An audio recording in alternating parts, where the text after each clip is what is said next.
ဒီဗီဒီယိုလေးမှာတော့ပစ္စည်းလေးတစ်ခုကို unboxing လုပ်မှာပဲဖြစ်ပါတယ်ဆိုတော့ဒီပစ္စည်းလေးကိုဘယ်မှာတွေ့ခဲ့လဲဆိုတော့ TikTok မှာတွေ့ခဲ့တယ်ပေါ့နော်ဆိုတော့အိမ်မှာလည်းပဲလိုအပ်နေတဲ့ပစ္စည်းလေးတစ်ခုပဲပြီးတော့ TikTok မှာတစ်ခါမှပစ္စည်းမမှာဘူးသေးဘူးအဲဒါကြောင့်မလို့စမ်းသပ်ကြည့်တဲ့အနေနဲ့ဟာကြည့်လိုက်တာပေါ့နော်ဆိုတော့အခုတော့ဒီဟာလေးဒီပစ္စည်းလေးရောက်လာပြီပေါ့နော်ဆိုတော့မှာထားတာဗာလေးဖြစ်မလဲဆိုတာကိုအတူတူဖွင့်ကြည့်မယ်နော်ပစ္စည်းမှာပြီး၄ရက်မြောက်နေ့မှာပစ္စည်းရောက်လာတာဖြစ်ပါတယ်ပထမဦးဆုံးမှာတာဖြစ်တဲ့အတွက်သူကပို့ခ free ဖြစ်ပါတယ်ပစ္စည်းပို့ပဲဘတ်900ကျော်ပေးရပါတယ်ဒီပစ္စည်းလေးကောင်းလားမကောင်းလားပေးရတဲ့ပတ်စံနဲ့တန်လားမတန်လားဆိုတာကို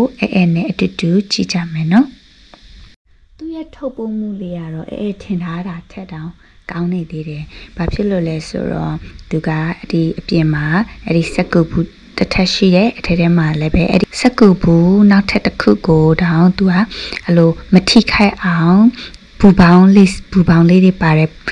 plastic အိတ်လေးနဲ့သူပတ်ထားတာပေါ့နော်။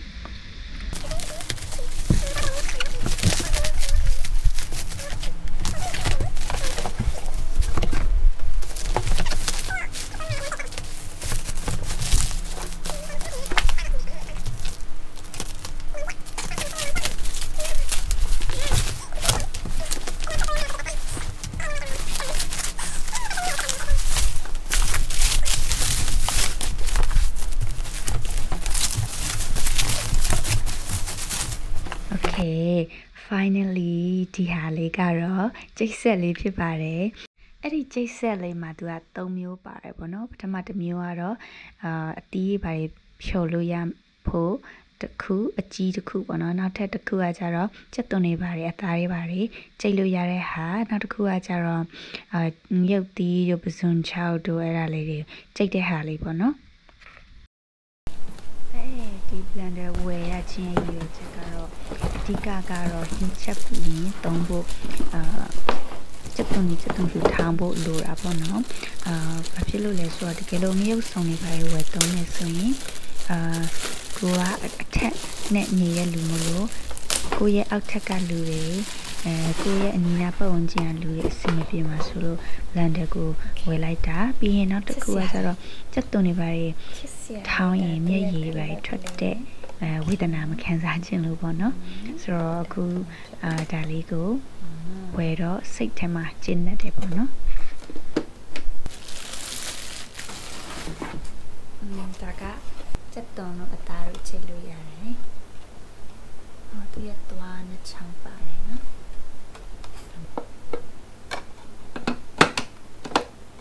ရတယ်ဒါဆိုရင်ဖြော်ရည်လည်းလို့ရတယ်โอเคမော်တာလေးကိုတော့မနေ့ဖြန်ချမှာစမ်းကြည့်ပါမယ်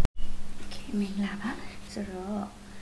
ပစ္စည်း3မျိုးပြင်ဆင်ထားတယ်ပေါ့နော်ဒါချက်သွန်ဖြူကြိတ်ကြည့်မယ်ပြီးရင်ပဲပေါ့နော်အဲ့ဒါပဲဟင်းချိုလုံးမလို့ဒါမဲ့ဒီဆက်ကလေးကိုစမ်းကြည့်မယ်ဆိုတော့ဒီပဲကိုမပြုတ်ခင်စမ်းပြီးတော့ကြိတ်ကြည့်လိုက်မယ်ပြီးရင်ဒါအရေးနဲ့ကြိတ်ဖို့ပေါ့နော်နောက်တစ်ခုကကြတော့ဒီပဲကိုအမှုတ်ကြိတ်ကြည့်မယ်ပေါ့နော်ဒါဆိုရင်အမှုတ်ကိုအရင်စမ်းကြည့်မယ်နော်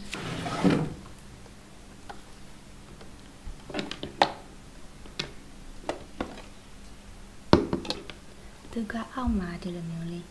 ပါတယ်အဲဆိုရင်မရွေ့ဘူးပေါ့နော်နေရာမရွေ့တော့ဒီနာလေးမှာပဲငင်းပြီးရင်အောက်မှာပန်ကာလေးလဲလို့ရအောင်နေရာလေးလောက်ထားပေးတယ်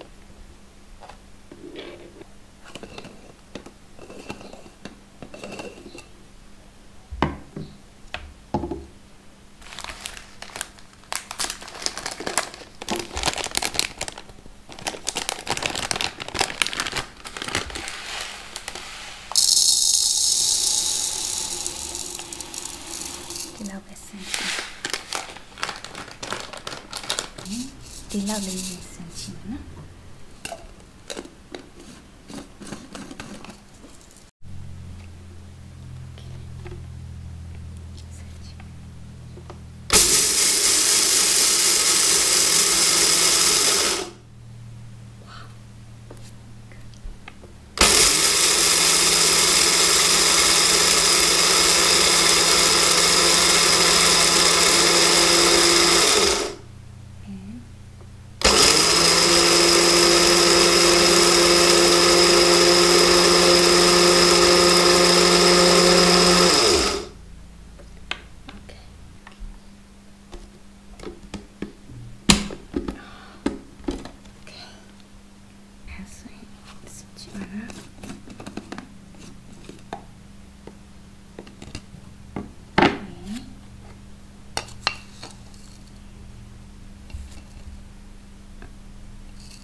ပါပြီရှင်ဝယ်ချက်ထားလိုက်တော့ဒီမှာထပ်ထားမယ်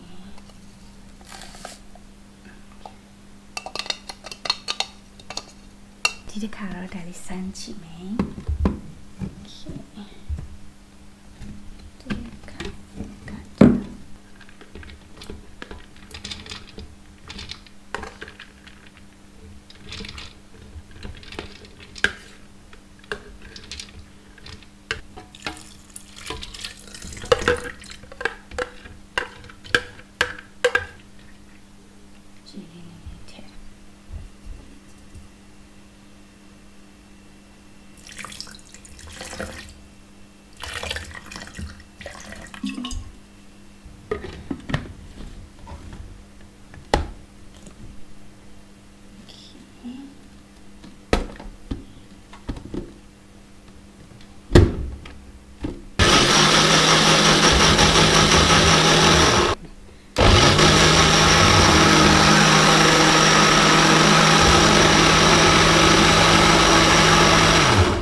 ဒီမှာ tick လေးရှိတယ်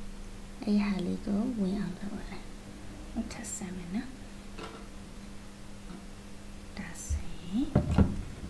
ဒါကြတော့ဒီလိုလေးဖြည့်ပြီးလှည့်ရ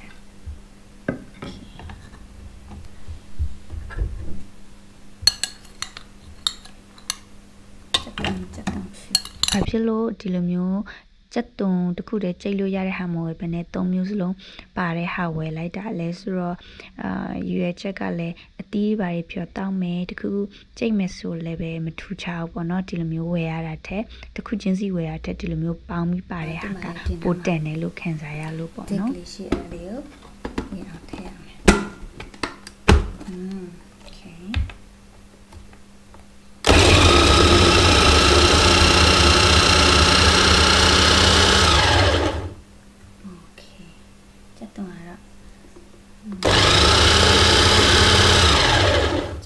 ဒီလောက်လေးပဲကြိတ်လိုက်မယ်ဘာဖြစ်လို့ဆိုတော့အရေးတွေထွက်သွားမှာဆိုတော့โอเคပြီးရင်ဒီလိုပြန်ထုတ်ကြာပြီ